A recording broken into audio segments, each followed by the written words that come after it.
Bonjour à toutes et à tous, bienvenue sur Armor TV pour cette émission spéciale enregistrée à Dinan. Nous allons vous inviter à suivre une grande première et vous proposer une émission consacrée à l'actualité économique des Côtes d'Armor. Tout cela va se faire en lien avec l'association des Oscars. Je ne vous en dis pas plus et je vous propose tout de suite de retrouver les deux premiers invités de cette émission.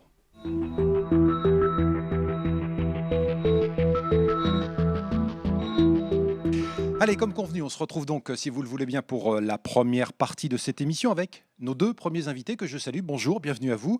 Bonjour. J'ai tout d'abord le plaisir d'accueillir Laurent Kéfurus. Bonjour, vous êtes Bonjour. le directeur de Côtes d'Armor Développement. Et puis, j'allais dire, j'accueille celui qui nous accueille, Frédéric Bazantet, puisque vous êtes le directeur du pôle Cristal. Ici, vous allez d'ailleurs nous présenter dans quelques instants ce pôle. Mais Laurent, je voudrais tout d'abord que l'on dise quelques mots de cette première émission consacrée aux Oscars. On va rappeler tout d'abord avec vous le principe des Oscars.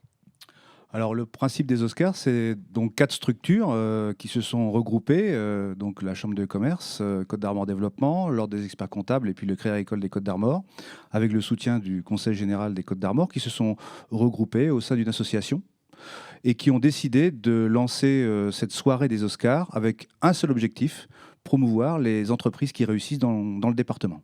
Il y a eu une soirée, effectivement, c'était en février dernier, je parle sous votre contrôle, où vous avez distingué un certain nombre d'entreprises dans différentes catégories.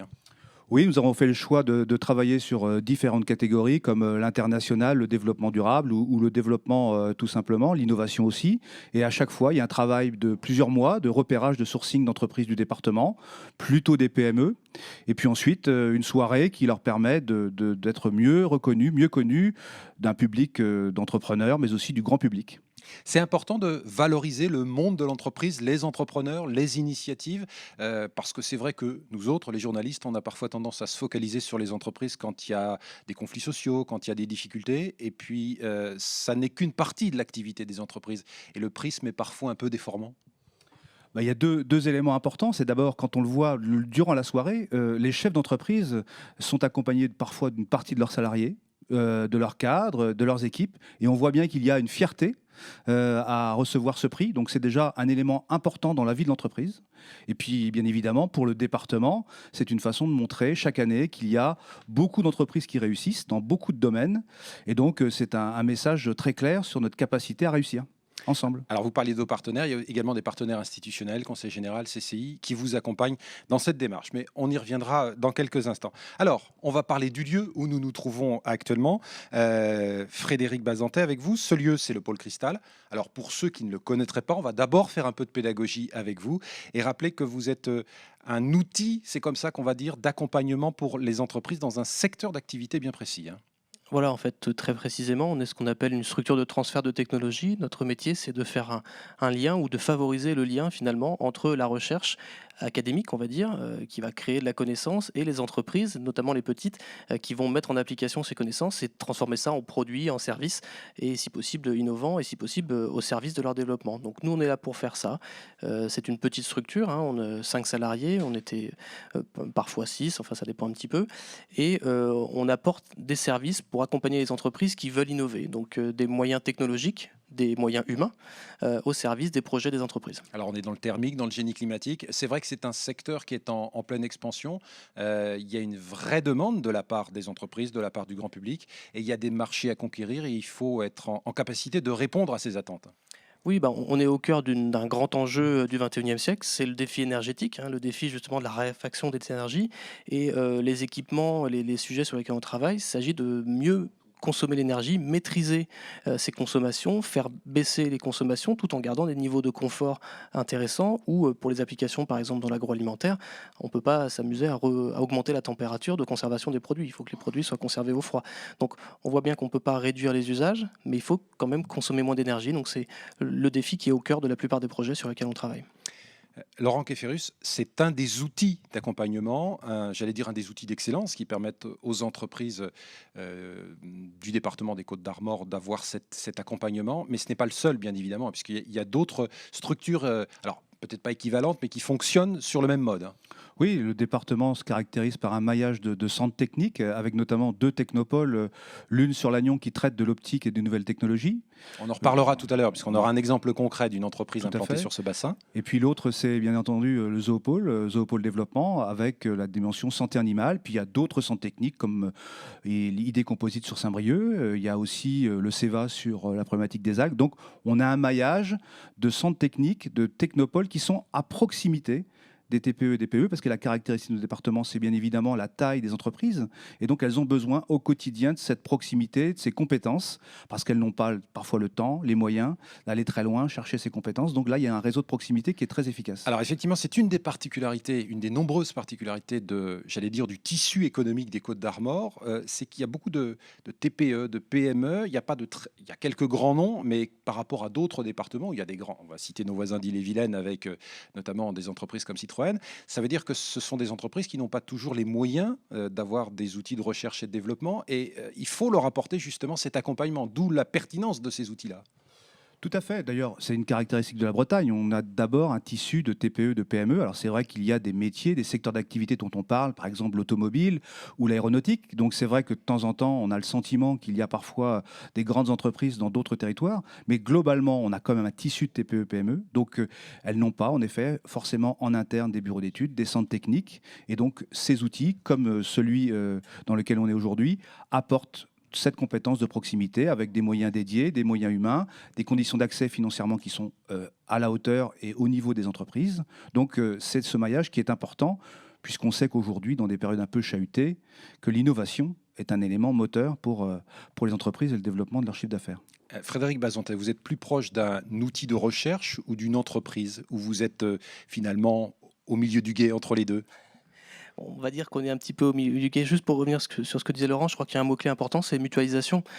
On mutualise des moyens techniques qui sont ceux qu'on retrouve dans des grandes entreprises ou dans des centres de recherche académiques au service de plus petites entreprises sur le temps où elles en ont besoin pour développer leurs produits. Je crois que c'est ça vraiment le côté important. Donc en effet, on est plus près de l'entreprise probablement qu'un centre académique comme le CNRS par exemple. Il y a des centres On n'est plus sur de la recherche fondamentale dans ce cas-là. Voilà, là il y a plus de recherche Là, vous êtes fondamentale. plus sur l'application. Nous, on est vraiment sur l'application. On participe à la création des connaissances quand on fait de la recherche et développement, justement en partenariat avec des centres de recherche comme ça. Parce que comme ça, on va chercher l'amont, je dirais, l'amont de la connaissance.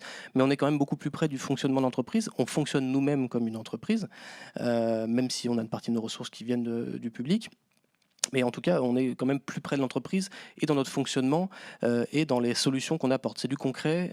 On fabrique des prototypes, on va faire des essais où on sort tout de suite des résultats concrets et on est à 1 an, à 18 mois peut-être de la mise sur le marché du produit, mais sûrement pas à 5 ou 10 ans.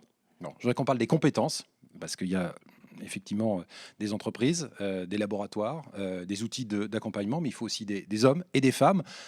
Comment ça se passe? Est-ce que ce sont des gens du cru que vous faites travailler? Est-ce que ce sont des gens qui ont fait leurs études dans cette région et qui viennent apporter leur savoir-faire, transmettre leur savoir-faire? Alors, pour partie, oui, ce sont des gens qui ont été formés, qui sont issus du territoire. C'est vrai que le pôle cristal existe aussi parce qu'il y a de la formation dans le domaine de la réfrigération depuis plus d'une trentaine d'années au lycée La Fontaine des Eaux.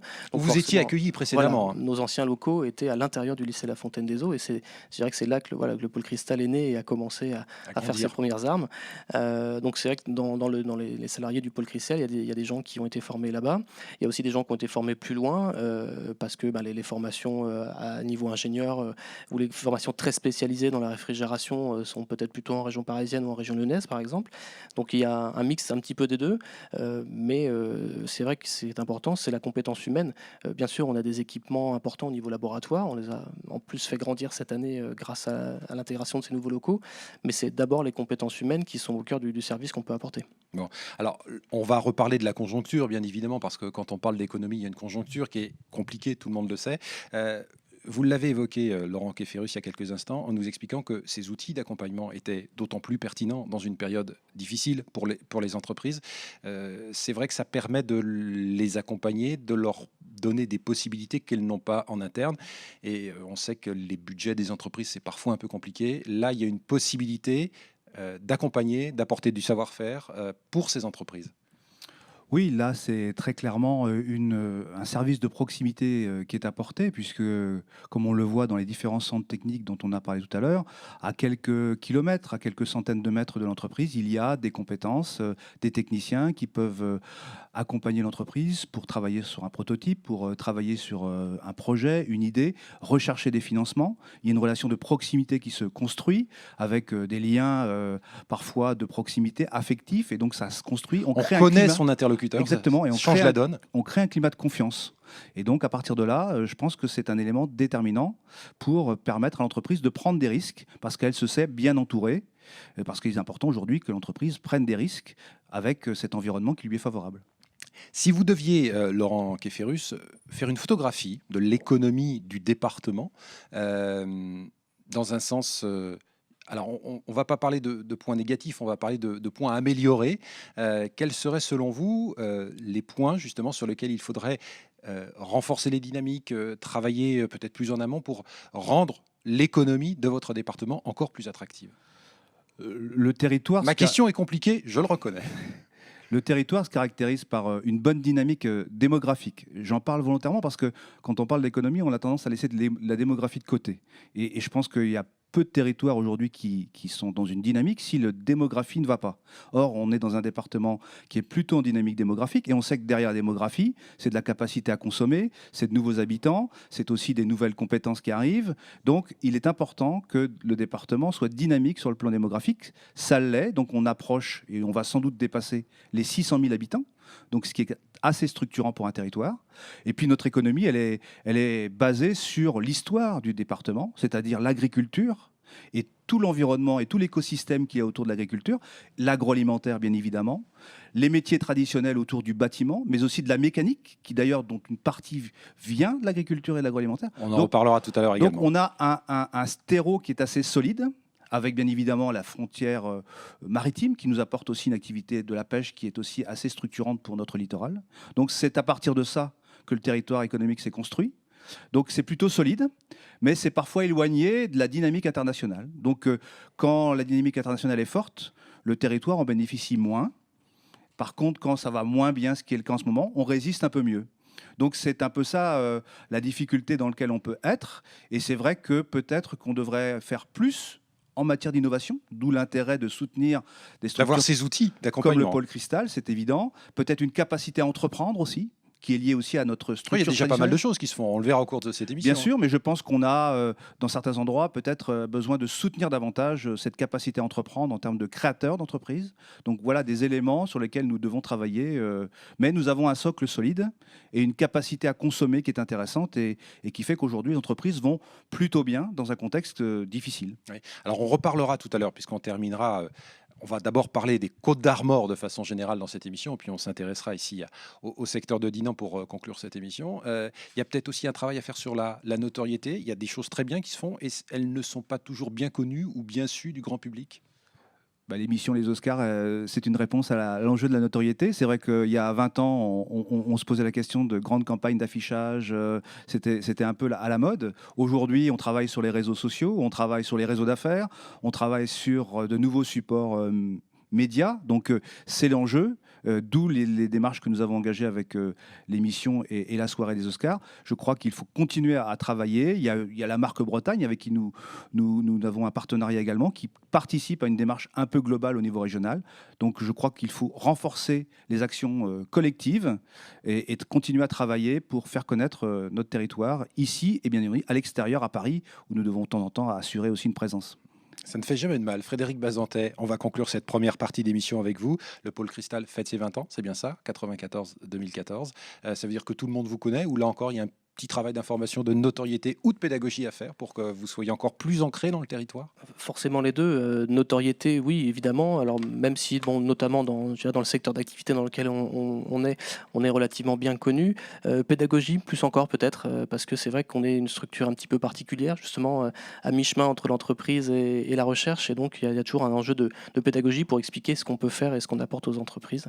Donc après, on veut toujours faire mieux. On n'est pas forcément extrêmement connu en dehors, on va dire, de la Bretagne, et surtout en dehors de notre secteur d'activité. On est des spécialistes et donc on est connus des gens qui travaillent dans le même métier que nous. Et à qui vous rendez des services. Messieurs, merci m'avoir accompagné pour la première partie de cette émission. On se retrouvera, nous, tout à l'heure, Laurent, pour conclure cette émission. On va se retrouver, si vous le voulez bien, avec de nouveaux invités qui vont nous rejoindre sur ce plateau.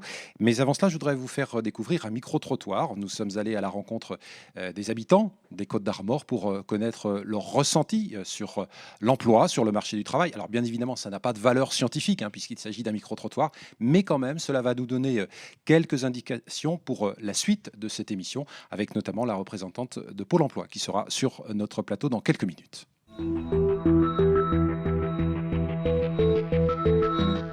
C'est difficile pour pas mal de gens. Difficile de trouver un employeur dans les temps actuels, c'est sûr. Je suis resté au chômage pendant 8 mois. On a des jeunes femmes qui sont dans des situations précaires. On a aussi des gens en situation de précarité qui sont âgés. Comme partout, il y a beaucoup de chômage et de gens qui galèrent. Je crois que c'est un département qui cherche à innover. Je pense que c'est une région créative et dynamique. Et Il y a des aspects positifs dans le département et ça serait bien que ça puisse se développer. j'ai idée que le tourisme peut être porteur. Du côté du tourisme ou de tout ce qui est autour des restaurants, de la gastronomie, je pense qu'il y a beaucoup de choses à faire. Moi, je sais qu'en restauration, il y a une demande là-dessus. Et puis peut-être aussi tout ce qui est écologie, transition énergétique. Les parcs éoliens. Je sais qu'il y a des choses qui vont sortir sur de l'éolien dans la baie de Saint-Brieuc. Et on entend parler des éoliennes et puis vers Paimpol, là, vers l'île de Bréa, des turbines dans l'eau. Là. Le Centre Bretagne, par rapport au milieu agricole, qui aujourd'hui réfléchit à une autre façon donc, de travailler la terre.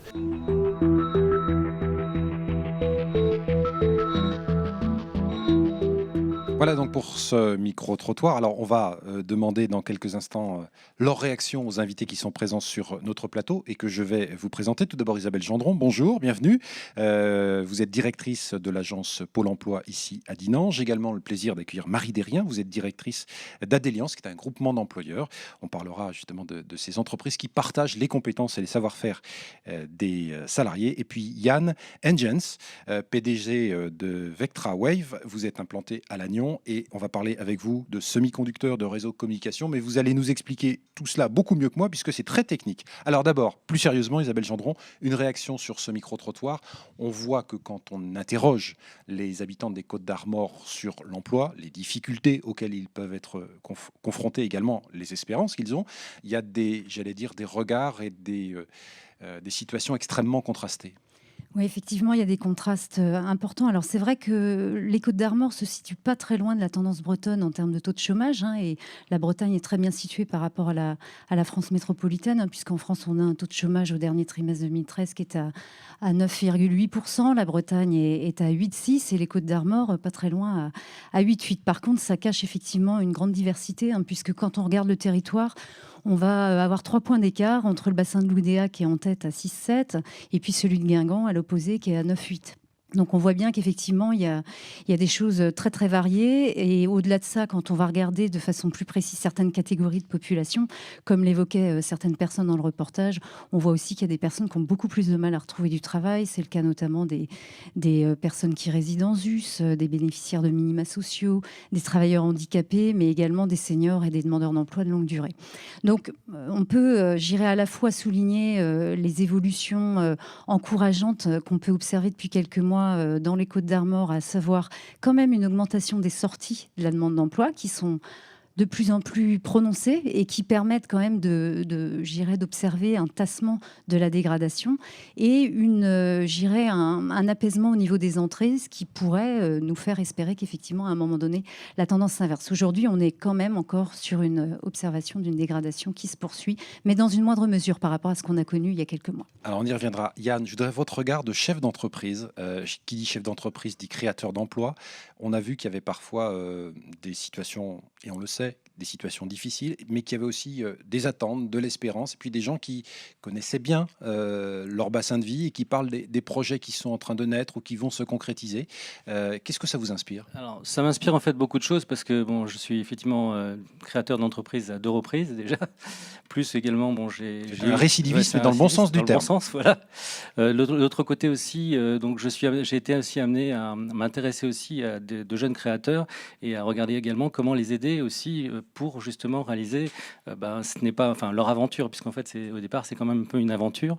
Et donc, par rapport à ça, je vois effectivement que donc en région Bretagne, notamment sur les Côtes d'Armor et sur Lannion, on a tout un tas, enfin on a un vivier finalement de différents types d'emplois et de potentielles effectivement activités en fait, et pour lesquels les gens sont très ingénieux. C'est aussi un des points importants, c'est-à-dire que bien évidemment, moi je suis dans un domaine comme vous l'avez cité tout à l'heure qui est un petit peu technique sur le principe, mais on voit aussi que dans le domaine touristique, dans le domaine également média, dans tout un tas d'autres domaines sur la région de Lannion et des environs, parce que bon, on a quand même la chance aussi d'avoir une région magnifique qu'on présente à nos clients aussi. Je dirais qu'il y a de quoi inspirer, en tout cas, des créateurs. Voilà. Bon, alors on va aller dans votre entreprise, on va prendre la direction de Lannion là-bas, grâce à un reportage qui a été tourné par Mathieu Lignot pour Armor TV. Et puis ensuite, on s'intéressera, grâce à un autre reportage, à Adeliance. Alors on commence donc par VectraWave que nous présente Mathieu Lignot.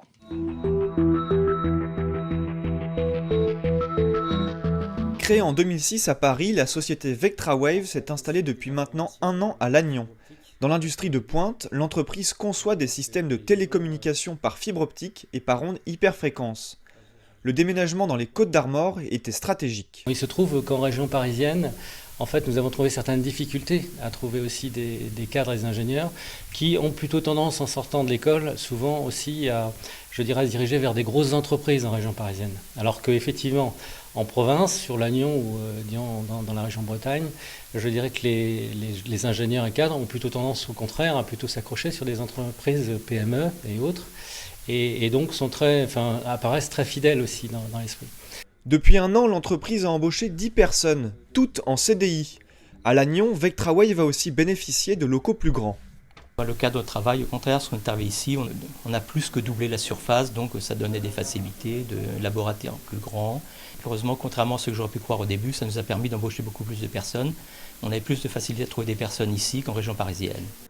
Un grand laboratoire était indispensable pour cette entreprise dont les dépenses de recherche et développement représentent encore 40% du chiffre d'affaires. À Lannion, l'émulation dans les télécoms est aussi appréciable. L'avantage d'être dans la région, c'est effectivement un tissu industriel important, des partenaires privilégiés qui sont relativement proches de VectraWave, ce qui fait un microcosme important et vraiment de soutien. On est surtout aussi soutenu par la région. VectraWave tire parti de ce dynamisme local. Yana et Jens prévoient presque un doublement du chiffre d'affaires cette année. Et ils comptent bien aussi gagner des parts de marché.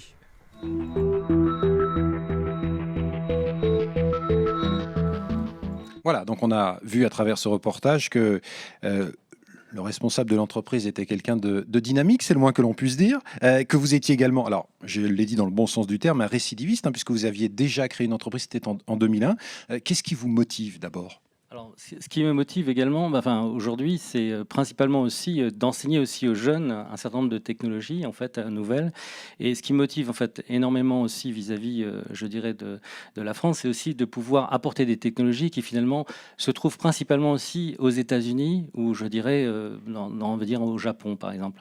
Et donc l'intérêt aussi pour les fabricants d'équipements, puisque comme peut-être on l'a peut-être pu le voir également dans le reportage, nous fournissons des composants qui vont derrière les antennes ou pas très loin effectivement des systèmes de communication par fibre optique. Et bien entendu, ces systèmes sont miniaturisés et pour la plupart proviennent de ces régions lointaines. Et aujourd'hui, nous nous retrouvons souvent dans des difficultés aussi d'approvisionnement finalement de ces composants de l'export. Et il est important qu'on garde aussi ces technologies en France et en Europe, de façon à pouvoir fournir, on va dire, aux équipementiers européens les moyens aussi de pouvoir exporter leur matériel. Alors en termes de compétences, vous nous avez parlé du matériel, moi je voudrais qu'on parle des savoir-faire et des compétences humaines au sein de vos entreprises. Est-ce que vous avez là aussi, on en reparlera tout à l'heure parce que je crois qu'il y a des choses importantes à rappeler, est-ce que vous trouvez ici sur la Bretagne de façon Ouais, c'est vrai. plus globale, les compétences dont vous avez besoin pour votre entreprise. Oui, tout à fait. On a eu la chance. Enfin, la Bretagne est très riche disons, dans ce domaine-là. Tout d'abord, il faut savoir quand même, on est sur Lannion. En Lannion, il y a quand même eu France Télécom, Orange, et donc un certain nombre aussi d'écoles, en fait, aussi d'ingénieurs comme l'ENSAT, hein, et puis aussi d'autres. Donc vous avez un vivier dans lequel vous pouvez puiser là. Il y a un vivier dans lequel on peut puiser. Et également, en fait, on travaille aussi largement avec les écoles, les universités de Rennes, comme l'INSA, le LCST, et aussi le NST à Brest, en fait, ou le NIB à Brest, en fait. Donc, ce qui veut dire que d'un point de vue ingénierie, hyperfréquence et RF optique, on a la chance ici de pouvoir effectivement trouver la qualité des ingénieurs que nous recherchons. Bon, on parlera tout à l'heure, on en reparlera de cette adéquation entre les besoins des entreprises et l'offre du marché. Avec vous, Marie Derrien, notamment, on va rappeler que Adeliance a été créé il y a une quinzaine d'années, c'est ça? Voilà, on va fêter nos 15 ans cette année. Alors, on va regarder là encore un reportage de présentation et puis ensuite, vous nous parlerez de votre groupement d'employeurs parce que c'est une des particularités. Vous partagez des compétences, des savoir-faire et ça correspond bien, notamment ici au tissu économique des Côtes-d'Armor. On regarde le reportage et on en reparle ensuite.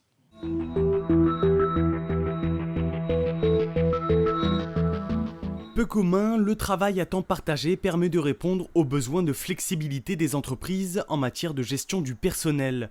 Implantée sur les bassins d'emploi de Saint-Brieuc, Guingamp, Lannion et Paimpol, l'association Adeliance propose à ses salariés de cumuler les temps partiels. Aujourd'hui, on a quand même un territoire avec beaucoup de TPE et de petites PME qui ont besoin de compétences pour pouvoir se développer, mais qui n'ont pas ni les moyens ni les besoins de se l'offrir. Et aujourd'hui, voilà, avoir un responsable communication qui vient une demi-journée par semaine pour tenir à jour les dossiers, c'est pas aujourd'hui possible seul de pouvoir embaucher ce type de compétences. Arrivée en Bretagne il y a 2 ans et demi, Catherine, assistante de direction de formation, est employée en CDI à plein temps par Adeliance. Sur une semaine, elle cumule 3 missions bien distinctes sur 3 entreprises différentes. Il faut, je pense, avoir une forte disponibilité d'esprit aussi. Au départ, quand on rentre dans le groupement, on sait dans quelles conditions on va travailler. C'est enrichissant parce qu'il y a la diversité du travail et en même temps, on se dit que ça peut être aussi parfois rassurant si ça se passe mal dans une structure ou si la structure connaît des difficultés financières. On sait qu'on peut retrouver une mission par ailleurs. En Côtes-d'Armor, Adeliance, accompagnée de Tisserand et à tout Pays de Rance, vont comptabiliser plus de 150 salariés. En Bretagne, aujourd'hui, on compte près de 800 personnes à travailler à temps partagé pour 1200 à 1300 entreprises. Le but est bien de répondre soit à des besoins de temps partiel pérennes, soit à des besoins de saison récurrents. Donc nos salariés vont faire par exemple tous les étés dans une entreprise, tous les hivers dans une deuxième, ou tous les lundis, mardis une entreprise, mercredi une deuxième, jeudi, vendredi une troisième, et retournent toutes les semaines et tous les ans dans les mêmes entreprises. Preuve de la cohérence du procédé, Adeliance, qui a fêté ses 15 ans cette année, emploie au sein de ses locaux 2,4 personnes.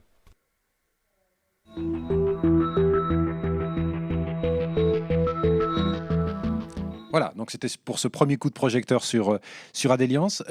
On va rappeler quelques chiffres, 150 personnes, c'est ça? Sur les Côtes-d'Armor. Sur les Côtes-d'Armor, avec une particularité, c'est que pour la majeure partie de ces personnes, c'est un vrai choix et ce n'est pas quelque chose de subi. Je voudrais que vous nous en parliez parce que c'est quelque chose d'essentiel. Complètement. Les salariés qui travaillent à temps partagé aiment effectivement changer d'entreprise régulièrement, aiment pouvoir offrir aussi leurs compétences au tissu économique. On parlait tout à l'heure de grandes entreprises qui attiraient. Souvent, les personnes qui ont une première partie de carrière ont acquis les compétences et souhaitent en faire profiter le territoire pour l'aider dans son développement. Alors, je le disais, il y a un tissu particulier ici, un tissu économique avec des TPE, des PME qui sont dynamiques, mais qui n'ont pas, effectivement, on parlait de l'exemple concret du chargé de communication qu'on ne peut avoir qu'une demi-journée, une journée par semaine. Il y a une véritable demande là, de la part, j'allais dire, de l'économie des Côtes-d'Armor pour ce type de groupement d'employeurs. Il y a un réel besoin. Les entreprises sur le territoire, pour se développer, ont besoin de compétences. Et quand on a 5-10 salariés, avoir un responsable qualité, un responsable RH, il y a des besoins dans l'entreprise sur ces compétences, mais ils n'ont pas le besoin ni les moyens à temps plein. Bon, c'est effectivement ce qui justifie la pertinence de ces outils-là. Isabelle Gendron, on va revenir avec vous aux statistiques, mais rapidement. Tous les ans, vous effectuez des enquêtes auprès des entreprises pour anticiper leurs besoins. Qu'est-ce que vous apprennent ces enquêtes? Il y a aujourd'hui un certain nombre de postes, on le sait, qui ne sont pas pourvus. Est-ce qu'on peut donner une explication? Oui, alors c'est vrai que tous les ans, on mène l'enquête qui s'appelle l'enquête de besoin de main-d'œuvre auprès des entreprises. Donc là, fin 2013, l'enquête a concerné 20 000 entreprises sur la Bretagne, avec un taux de participation de l'ordre d'un quart. Et c'est vrai que ce qui ressort, c'est vrai qu'on entend souvent dire, on ne comprend pas, il y a beaucoup de demandeurs d'emploi inscrits, et il y a pour autant des difficultés à satisfaire certaines offres et certains besoins des entreprises. Pour les Côtes-d'Armor, ce qui va ressortir, alors avec là aussi des particularités sur les territoires, on va retrouver ce qu'on a déjà entendu dans les témoignages précédents, l'agriculture qui est très représentée, tout ce qui concerne l'hôtellerie, en lien avec l'hôtellerie et la restauration, en lien avec effectivement une activité touristique assez développée. Et puis on va avoir également un pôle lié à l'industrie, donc en fonction des territoires agroalimentaires, industrie autres. On va également retrouver après, selon les territoires, des spécificités. Sur Saint-Brieuc, on va avoir besoin de personnes dans le spectacle, par exemple, parce qu'il y a effectivement une activité également événementielle autour de ça. Alors là, je dirais que l'écart entre l'offre et la demande, il est effectivement pas nouveau.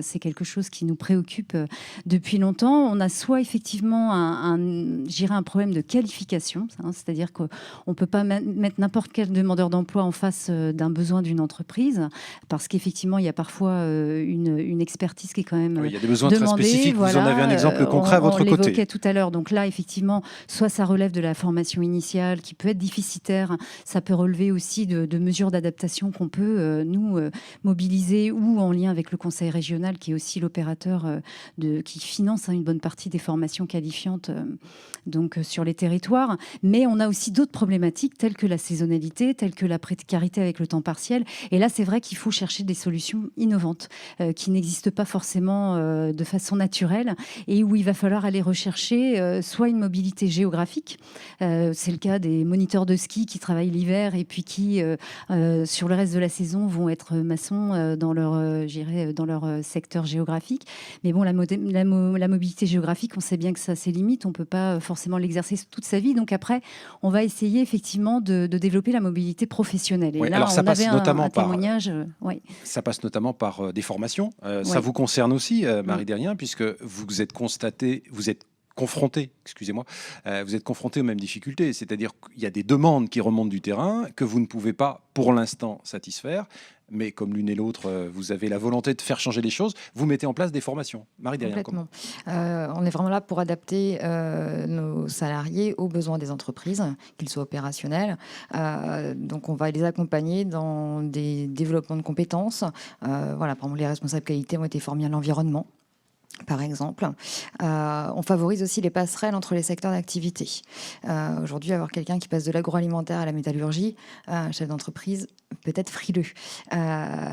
Du fait effectivement de passer par le groupement d'employeurs, ils savent comment on recrute, comment on accompagne, et du coup vont faire le pari. Et aujourd'hui, on a des parcours qui marchent très bien sur ce principe-là.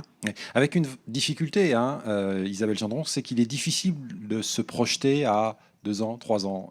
Les entreprises, et on comprend, ont d'autres difficultés à affronter en ce moment, et elles ont du mal à avoir une vision prospective sur le long terme. C'est vrai que ce qu'on constate, notamment quand les territoires s'engagent dans des démarches de type gestion prévisionnelle des emplois et compétences, c'est que les entreprises ont peu de visibilité sur leurs besoins en matière de recrutement. S'ils arrivent à se projeter dans l'année, c'est déjà pas mal. Donc difficile aussi pour les acteurs autour de pouvoir anticiper véritablement au bon moment. Donc effectivement, faut qu'on cherche des solutions à long terme et qui dépassent d'ailleurs souvent le seul, je dirais, périmètre de Pôle emploi. Et il faut effectivement qu'on s'associe avec les autres acteurs que sont les branches professionnelles, le conseil régional, enfin tous les financeurs potentiels. Aussi en illustration de choses qui sont testées également sur le territoire breton et dans les Côtes-d'Armor, on expérimente aussi dans l'hôtellerie de plein air une formule de CDI emploi-formation avec l'idée qu'on embauche quelqu'un de façon pérenne dans un camping par exemple, Mais pendant les périodes creuses, on va le former à développer sa compétence sur d'autres domaines.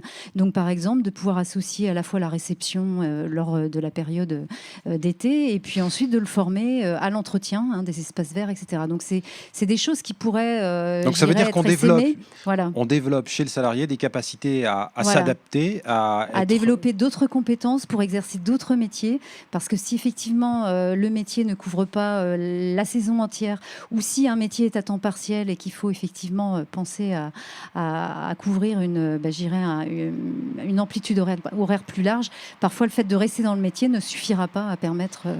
C'est un chemin que vous prenez également, Marie Derrien, en sachant que les remontées, ce que j'appelle les remontées du terrain, vont être de plus en plus diverses et variées, qu'il va falloir s'adapter à cette nouvelle donne. On s'adapte depuis longtemps déjà. Vous vous adaptez depuis longtemps, effectivement. Évidemment, le développement de l'employabilité, voilà, c'est le cœur de notre métier, que des salariés puissent travailler sur différents secteurs d'activité. Voilà, on parlait effectivement, par exemple, dans le commerce, on va avoir des demandes, tous les commerçants veulent quelqu'un le samedi. Donc évidemment, on ne va pas partager entre deux commerces, ça ne va pas être possible. Mais du coup, voilà, c'est recruter des salariés, les former pour qu'ils aient plusieurs compétences, qu'ils puissent travailler dans deux secteurs d'activité. On a eu l'exemple d'un paysagiste, chauffeur de car.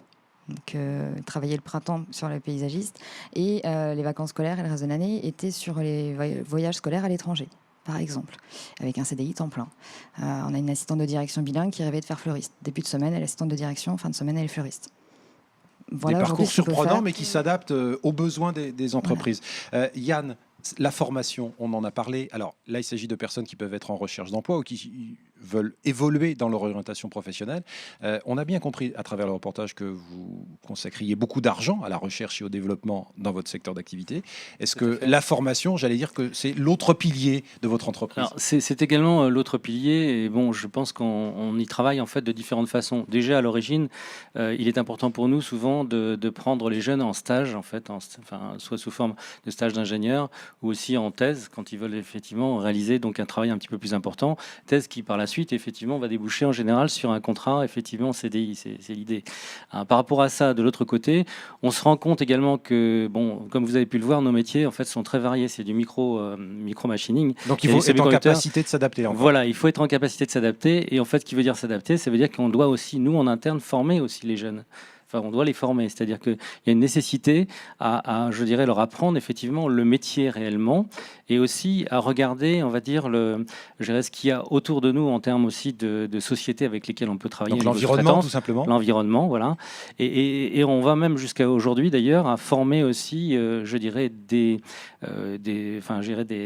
techniciens qui travaillent dans d'autres entreprises pour faire en sorte qu'ils puissent aussi satisfaire aux besoins en fait, de réalisation de câblage, par exemple, de nos produits, quoi. Alors, on a parlé avec nos deux interlocutrices de gens qui étaient salariés, qui se formaient, mais il y a aussi des gens qui créent des entreprises. C'est une piste. S'il y a des aides, il y a des dispositifs d'accompagnement.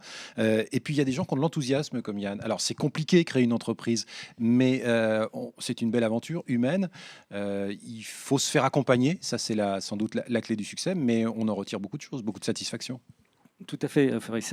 En fait, disons, démarrer une entreprise, d'abord, effectivement, quand on démarre une entreprise la première fois, déjà, on ne sait pas trop où on met les pieds. Et on ne se rend pas bien compte non plus de ce que ça va être par la suite. Mais enfin, de toute façon, c'est une aventure. Ça vous a pas fait perdre votre enthousiasme? Non, pas du tout, puisque, bon, d'une part, comme vous l'avez dit, je suis récidiviste d'une certaine façon. Et en plus, je trouve très intéressant aussi de pouvoir... Alors, dans l'idée d'aider, c'est aussi de dire, ben voilà, il y a des conseils, en fait. Et on a besoin, je dirais, un chef d'entreprise, comme vous le savez aussi, on est souvent seul, effectivement, dans son entreprise à un moment donné, et il a à prendre des décisions. Et s'il est mal encadré, et s'il n'a pas effectivement l'accès à l'information, quelquefois même juridique, ou quelquefois aussi, comme vous l'avez dit tout à l'heure, des recherches de financement, ben, c'est pas si simple que ça aujourd'hui. Il faut prendre pas mal de temps et faire les documents sont quand même assez compliqués. Donc, je dirais qu'il faut essayer. Donc, je suis partisan également aujourd'hui de répondre, en fait, on va dire, aux questions des jeunes entrepreneurs. Et de la même façon, moi aussi, même, je dirais, aujourd'hui, avec un petit peu d'expérience, je prends toujours conseil, de toute façon, avec certains dirigeants, effectivement, de la région, d'ailleurs, de Lannion. C'est-à-dire que très, très couramment, nous avons un déjeuner tous les 15 jours ou 3 semaines avec certains d'entre eux. Voilà. Bon, écoutez, vous êtes en train de me faire ma transition pour ma troisième partie d'émission, parce qu'on va parler de ce territoire de Dinan, mais on va notamment parler des réseaux d'entreprises, des réseaux d'entrepreneurs qui se réunissent, qui travaillent ensemble, qui font avancer un certain nombre de choses. Je voudrais qu'on termine avec ça, Isabelle Gendron. C'est vrai que la création d'entreprises, c'est une des possibilités également offertes à ceux qui passent par Pôle emploi. Il y a des dispositifs d'accompagnement et vous êtes là aussi pour répondre à ce type de sollicitations. Oui, tout à fait. Alors, il y a à la fois des dispositifs incitatifs au plan financier qui permettent aux personnes de ne pas voir, leurs allocations s'arrêter au jour de leur création d'entreprise. Donc, et puis, on a aussi effectivement un réseau de partenaires qui nous permettent de les orienter vers des spécialistes de la création d'entreprise sur l'ensemble des territoires. Donc, il y a des réponses à la fois à l'accompagnement au projet d'entreprise et puis des réponses en matière d'appui financier. Bon, merci à tous les trois pour votre participation à cette émission. On va souhaiter bon vent à votre entreprise et puis peut-être qu'il y aura une troisième entreprise dans une autre vie, pourquoi pas, Yann, hein, c'est tout ce qu'on vous souhaite. Allez, on va se retrouver, si vous le voulez bien, avec de nouveaux invités. On a beaucoup parlé des Côtes d'Armor et c'était le sens de cette émission durant les 2 premières parties. On va s'intéresser à Dinan et vous allez voir qu'il y a de très belles choses à découvrir.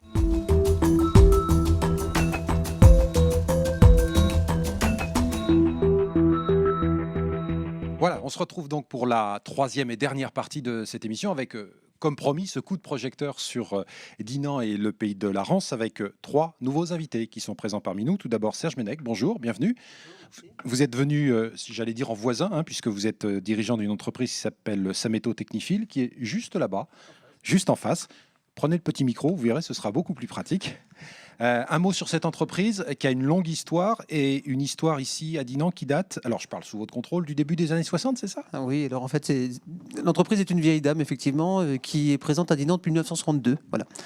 Donc c'est une entreprise qui s'est implantée à Dinan en 1962 suite à une décentralisation, on va dire. C'est un petit peu les prémices de ce qu'on a entendu tout à l'heure comme étant la décentralisation des entreprises des télécoms dans le Trégor.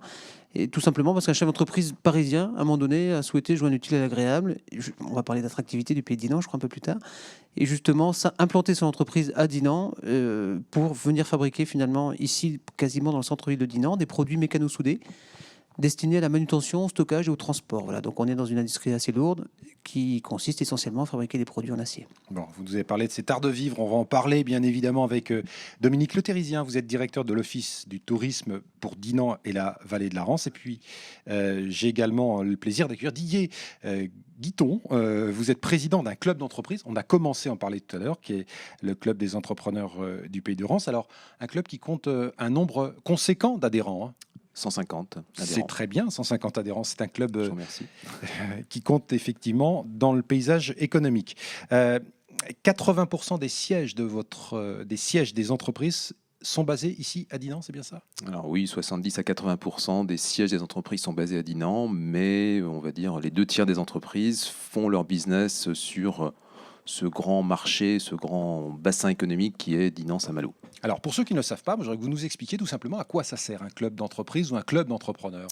C'est quoi ? C'est de la mise en réseau d'information ? C'est un peu de lobbying parfois ? Il y a tout ça ? Il y a tout ça. Il y a la première chose, c'est de faire en sorte que les chefs d'entreprise se connaissent et rompent leur isolement quelque part. Donc, c'est très important qu'on connaisse son voisin, qu'on connaisse ce que fabrique son voisin et voilà, que les liens se nouent entre chefs d'entreprise parce qu'on a les mêmes préoccupations. Ça, c'est la première chose, donc la convivialité, la connaissance.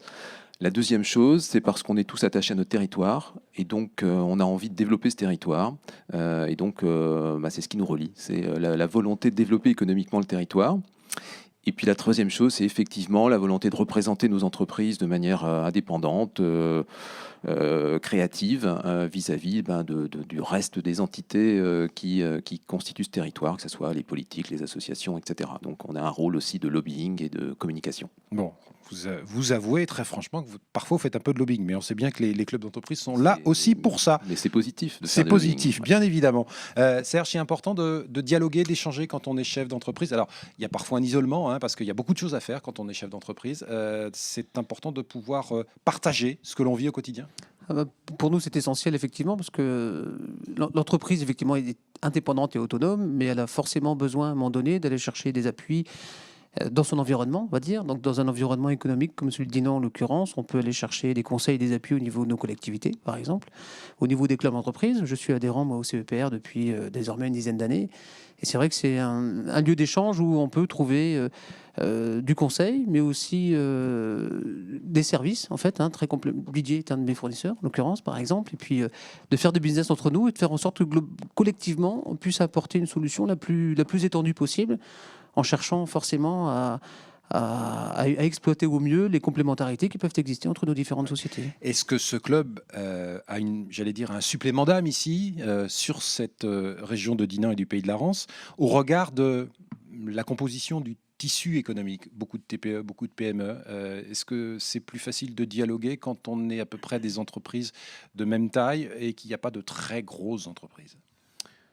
Oui, je crois que c'est surtout un esprit. Il faut avoir l'esprit de vouloir dialoguer avec tout le monde. On a aussi des très grosses entreprises, puisqu'on a une entreprise comme Cordon Electronics qui a plusieurs milliers de salariés qui est au club. Quand on est au club, on est à égalité entre chefs d'entreprise, qu'on soit grand ou petit. Et c'est ça qui est important. Et comme disait Serge, ce qui nous relie, c'est la volonté de développer nos entreprises ensemble. Et par le même, on développe nos territoires. Donc, c'est plus un état d'esprit que le fait d'être simplement tous des petites entreprises. On n'est pas tous pareils, on est tous de milieux différents ou de secteurs différents, mais il n'y a aucune relation de hiérarchie. On a tous envie de développer nos entreprises et le territoire, c'est ça qui nous relie. Bon. Et qu'est-ce qui fait la force de votre territoire ? J'emploie ce terme à dessein, la force du territoire. Le fait que vous êtes, il y a ce dynamisme, le fait que vous êtes ouvert vers l'extérieur ? Alors, je crois qu'effectivement, ce qui fait la force de notre territoire, c'est la diversité de ce territoire. On a, en tout cas, des entreprises qui y sont. On a la chance d'avoir une palette de savoir-faire et d'entreprises sur ce territoire, qu'elles soient agroalimentaires, mécaniques ou métallurgie comme Serge, électronique, on a pas mal d'entreprises, mais ça peut être aussi dans le bois, dans le service, dans la logistique. On a vraiment une palette très diverse. Je crois que ça, c'est une première force. Donc, on peut s'appuyer les uns sur les autres, avoir des expériences diverses. Ça, c'est une première chose. La deuxième chose, je pense qu'on est très, très bien situé géographiquement. On est situé entre locomotive régionale qui est Rennes, donc qui est un grand marché avec une tendance très positive, et puis à côté de Saint-Malo également, avec un accès sur la mer, avec un aéroport pas très loin, enfin, à Dinard et à Rennes, le TGV qui est tout près. Donc on est vraiment très très bien situé. Donc ça, c'est une deuxième caractéristique qui fait la force de ce territoire, parfois méconnu d'ailleurs. On parlera de notoriété tout à l'heure. Serge, ce positionnement là, géographique, c'est un atout pour votre entreprise. Il y a des grandes voies de communication, il y a une capitale régionale, et puis pour vos salariés, il y a aussi un cadre de vie. Alors, ce qui est important, effectivement, c'est la proximité de notre environnement industriel par rapport à nos fournisseurs, un certain nombre d'entre eux qui sont vraiment très proches. Et puis, et du point de vue de nos salariés, effectivement, la possibilité de vivre dans un cadre de vie assez exceptionnel. Enfin, Dominique en parlera tout à l'heure.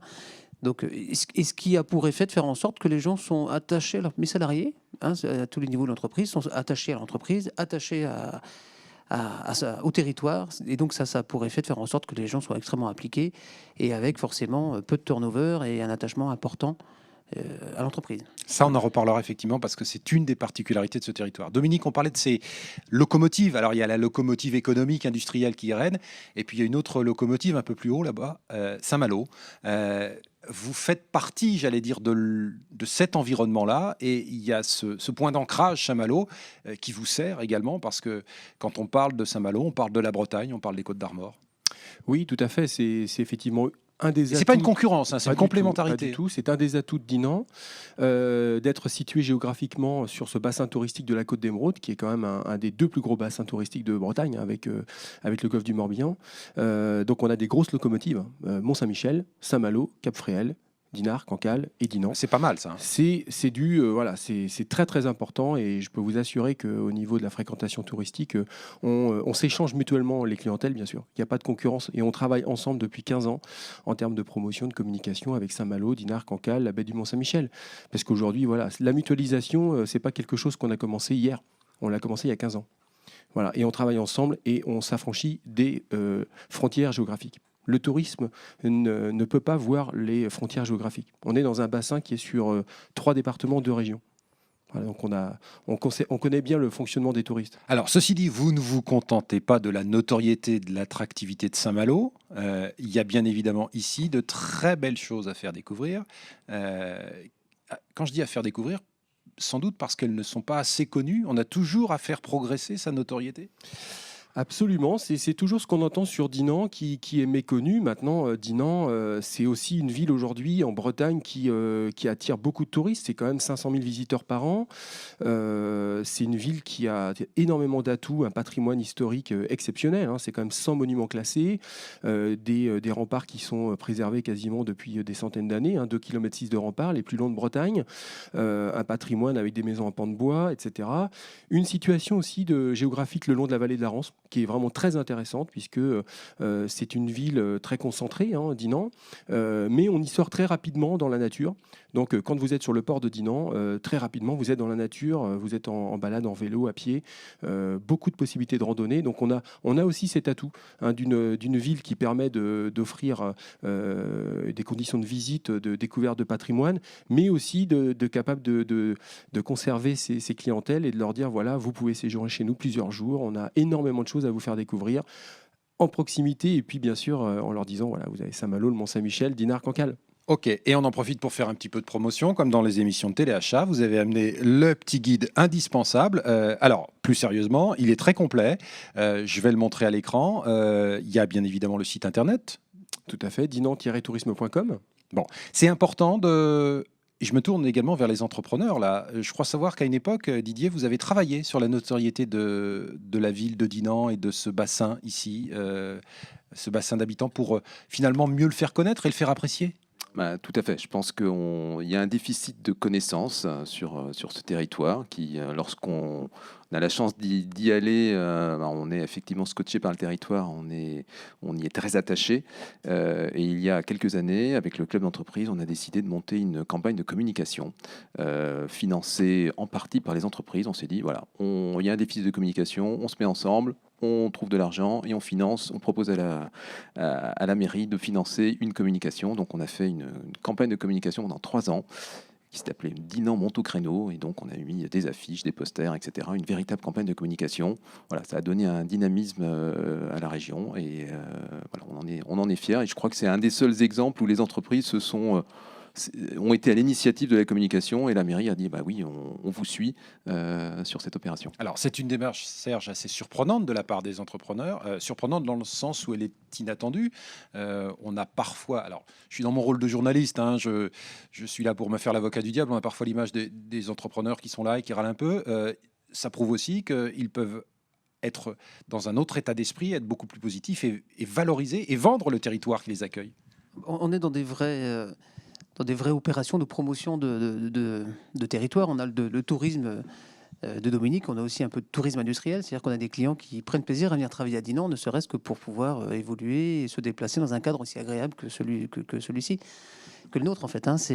Moi j'avais un client ce midi qui en déjeunant, avait le souci de réserver le week-end de la fête des remparts pour venir assurément passer le week-end en famille et puis joindre l'utile à l'agréable. Donc exploiter le plus possible, y compris à des fins personnelles, les atouts de Dinan et de joindre l'utile à l'agréable. Donc pour nous, c'est un vrai, y compris pour les relations professionnelles, c'est un vrai plus que d'évoluer dans un environnement comme le nôtre.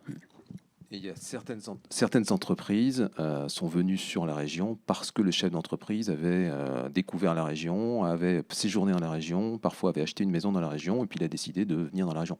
Peut-être que ton entreprise d'ailleurs est un bon exemple là-dessus puisque tu disais qu'elle venait de la région parisienne, donc je pense qu'il y en a plus qu'on ne croit. Alors cet attachement que vous évoquez, c'est un effet positif pour ceux qui découvrent la région, pour ceux qui viennent y faire des affaires. Et puis il y a cet attachement de la part des...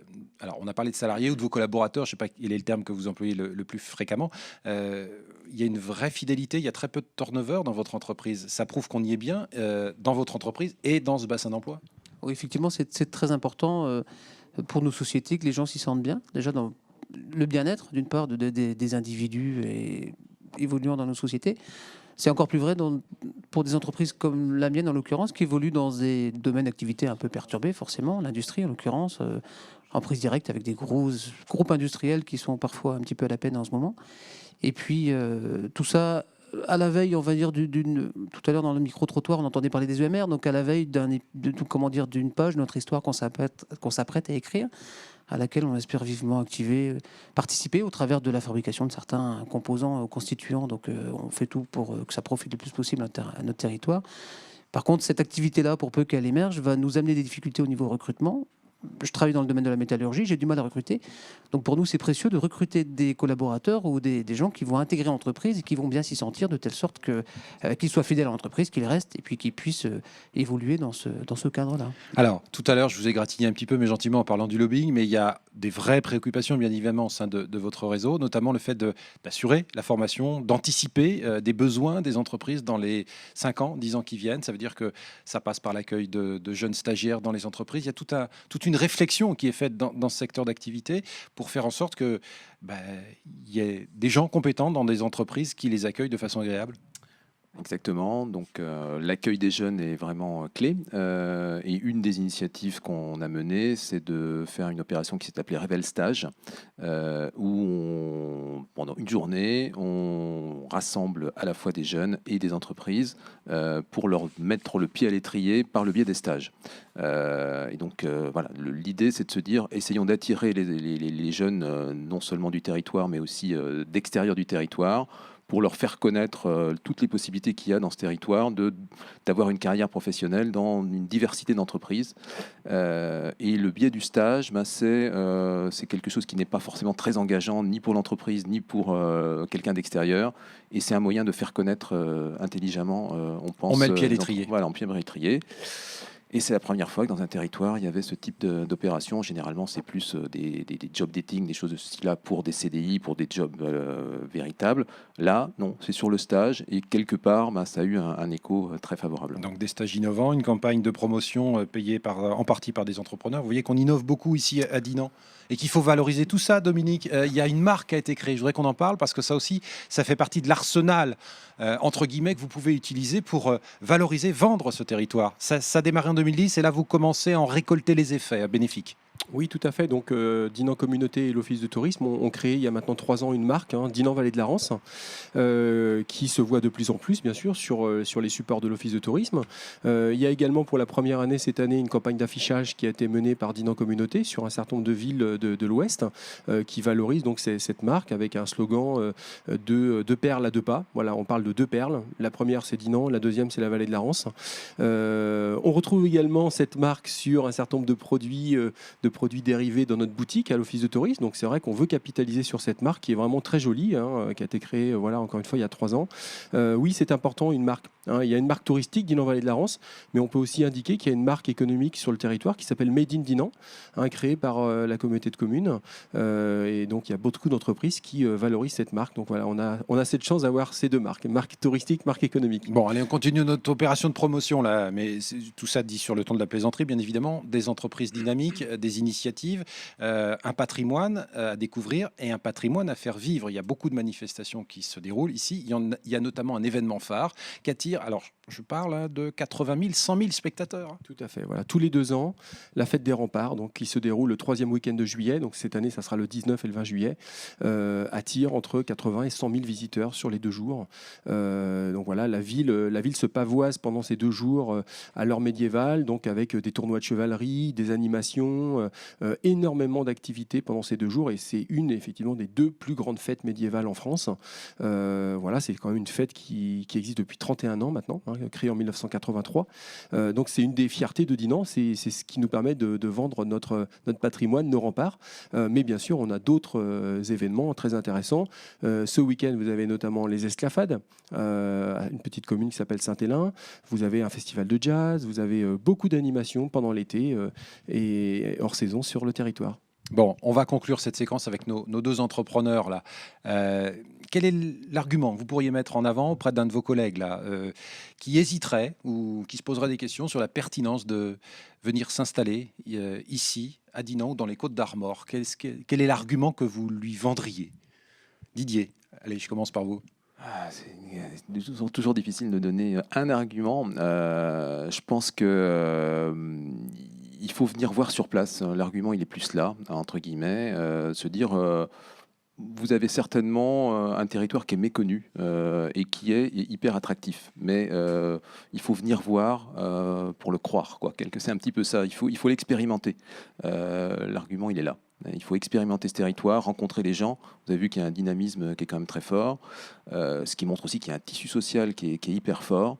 Je crois qu'aujourd'hui, il y a une certaine vérité, il y a un certain sens dans ce territoire. Donc on pourrait leur dire, venez à Dinan, vous allez trouver du sens à votre entreprise. Bon, voilà. Venez à Dinan, dans les Côtes-d'Armor. Serge, avec votre franc-parler, vous. Deux arguments, je pense, qui concernent un peu les actifs du territoire. C'est les entreprises, la richesse que constitue la multitude des PME, des entreprises qui, à un moment donné, individuellement présentent de l'intérêt, puis collectivement peuvent mettre en place des dynamiques comme celle du CEPR et nouer des relations clients-fournisseurs structurantes et importantes. Ça, c'est la première chose. Et puis la deuxième chose, plus là pour les actifs humains, c'est vraiment globalement, et ça c'est un avis qu'on partage tous, je pense, vraiment de bons professionnels. C'est-à-dire que des gens qui sont compétents, qui sont qualifiés, qui sont attachés à leurs entreprises, à leur territoire, et qui permettent de faire du bon travail et de travailler sereinement. Voilà. Bon, merci en tout cas à tous les trois pour votre témoignage. Et puis pour ceux qui n'auraient pas découvert, pas encore, Dinan et les Côtes-d'Armor, il y a un formidable voyage à faire là pour ceux notamment qui nous suivent sur Internet et qui sont un peu éloignés de la Bretagne. On va conclure, si vous le voulez bien, cette émission dans quelques instants avec Laurent Kéfirus qui nous avait accompagnés pour le lancement de cette grande première. On le retrouve.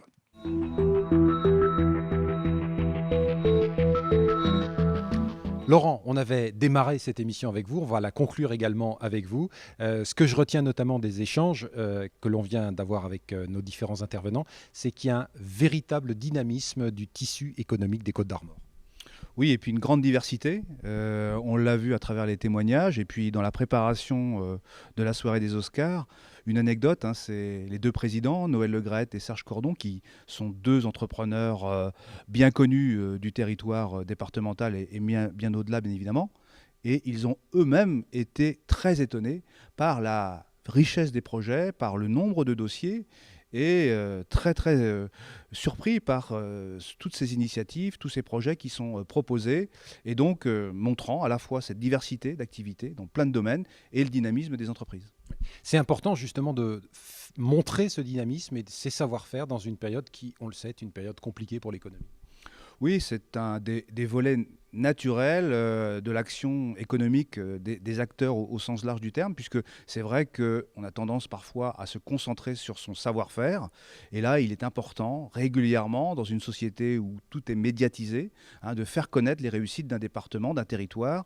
C'est un mal nécessaire parce qu'autrement, on sort un peu des radars et on a tendance à parler souvent toujours de la même façon des grandes métropoles ou d'un certain nombre de grandes réussites économiques. Il est important de montrer qu'au quotidien, près de chez soi, il y a aussi des entrepreneurs qui réussissent. Et des chantiers d'importance qui les attendent. Il y a un certain nombre d'échéances importantes pour l'économie locale, ici en Côtes-d'Armor, qui se profilent à l'horizon.